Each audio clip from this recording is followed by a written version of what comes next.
Cheers, guys. Epix 911.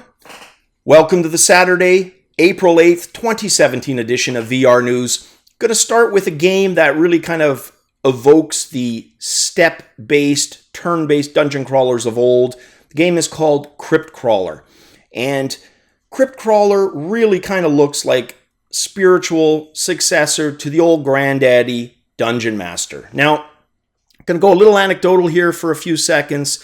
Back in the 80s, of course, there were, the Wizardry series, Ultima, Might and Magic, Bard's Tale. That gave way to the JRPGs that we know and love today. But when Dungeon Master came out, it brought something new. It brought a sense of immediacy and urgency to the turn-based genre.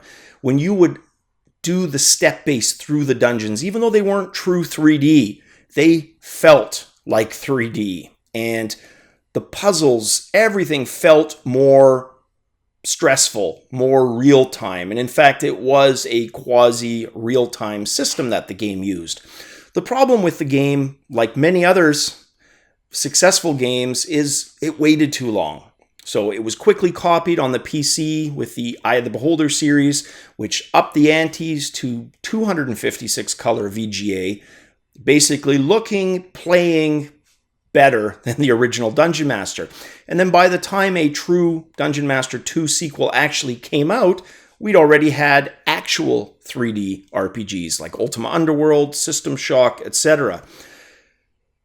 Then pretty much nothing, because that style of game already felt dated by the mid-90s. 2 decades later, though, we get a bunch of boys from Finland creating Legend of Grimrock. And Legend of Grimrock was a direct tribute to Eye of the Beholder, Dungeon Master, all those step-based dungeon crawls. And those are the two I mentioned, but there were easily half a dozen to a dozen different games like that.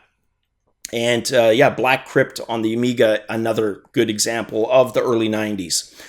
Now, KryptCrawler is kind of doing the same thing as Legend of Grimrock, except it's paying tribute with virtual reality. And even though I haven't tried it, but I am really looking forward to it, I can imagine how it would feel and what VR would bring to the table in terms of added benefit, immersion.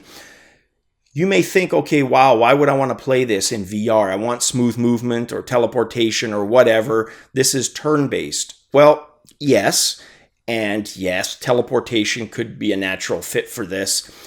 But the ability to look around before you do your step-based movement, I think it's going to add a lot. You're going to be able to look for puzzles. A lot of times those games had lever puzzles or physics-based puzzles where you had to throw a stick or drop an object on a weighted plate floor. All of that stuff is probably going to be pulled off so much better in virtual reality. So I, for one, can't wait to try KryptCrawler. Definitely on my list. Now, it's going to be available for Oculus Rift and the Gear VR. No word on Vive or PlayStation VR yet at this point. Next news story, Forestry's procedural mesh system offering unique VR crafting and destruction. Now, I've played survival crafting type games, tried Minecraft, could never really kind of sink my teeth into it. The games that I've enjoyed more, that same style though, are kind of the 2D platformer ones like Terraria. Loved Terraria.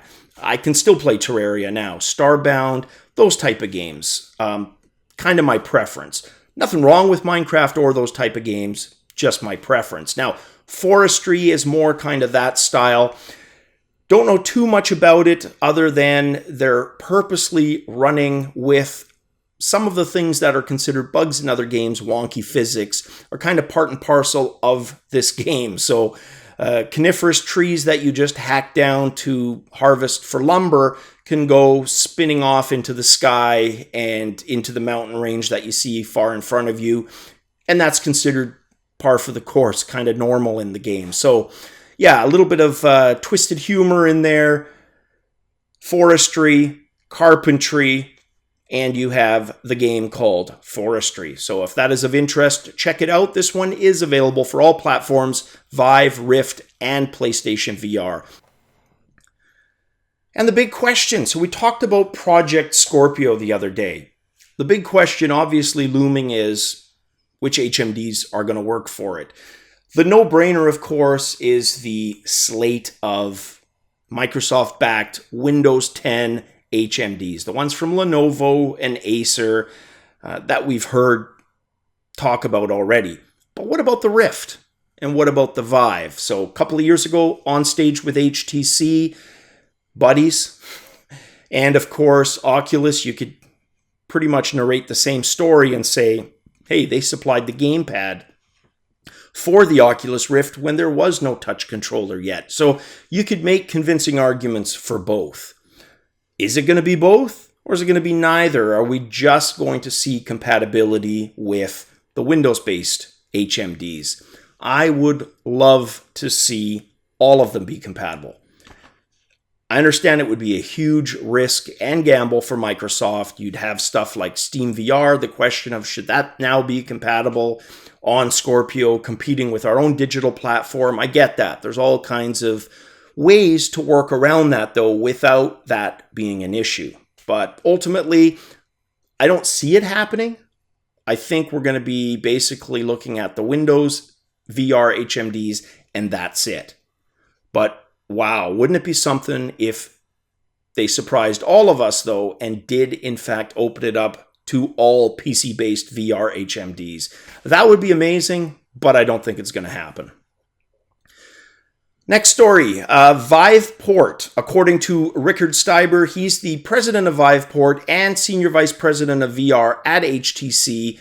He's saying that Viveport is seeing 100,000 unique active users each week, so roughly 500,000 per month using the platform. Now, this hasn't been without issues. In fact, there are a lot of subreddits dealing with stability problems with Viveport. However, HTC promising to address those as quickly as possible.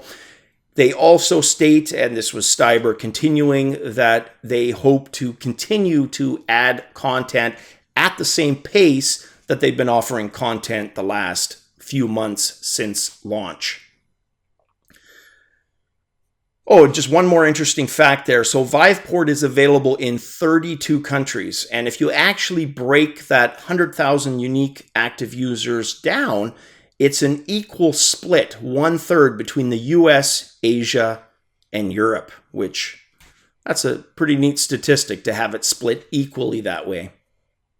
All right, Facebook, to bring South Korea virtual reality startups under its wing. So Facebook has been speaking to Korean or South Korean government officials for government programs. And there's a Ministry of Science. It's the Korea Innovation Center of the Ministry of Science. Together with Facebook, they're going to select 10 South Korean company candidates that would then spend 10 weeks in Silicon Valley learning technology and business directly from Oculus VR engineers. So very cool. As Facebook's CSO Alex Stamos says, Korean companies have a fantastic advantage due to the technical and intellectual infrastructure in these areas. And he said that after he made his first trip to Seoul to celebrate that new partnership. All right, the last story, guys, for this Saturday, the world's smallest cardboard-style VR goggles. Now, these are from a Japanese company called DLX Inc. And what I think is coolest about these is the origami accordion-style unfolding of this HMD. So it basically comes in a little canister and then literally like a piece of origami kind of unfolds and accordions out to its full size, where you can then mount a phone to it and use it as a virtual reality HMD. They didn't get into the specifics, but I imagine it would be likely Google Card. Yes, it does say Google Cardboard compatible, and beyond that, likely with the generic VR apps that are available. And that's for the dozens of no-name brands that are available on the market. All All right, guys, that is it for the Saturday. I'm almost finished with the weekly recap. That is definitely coming out before I hit the road for my trip. Guys, have an awesome Saturday. As always, cheers.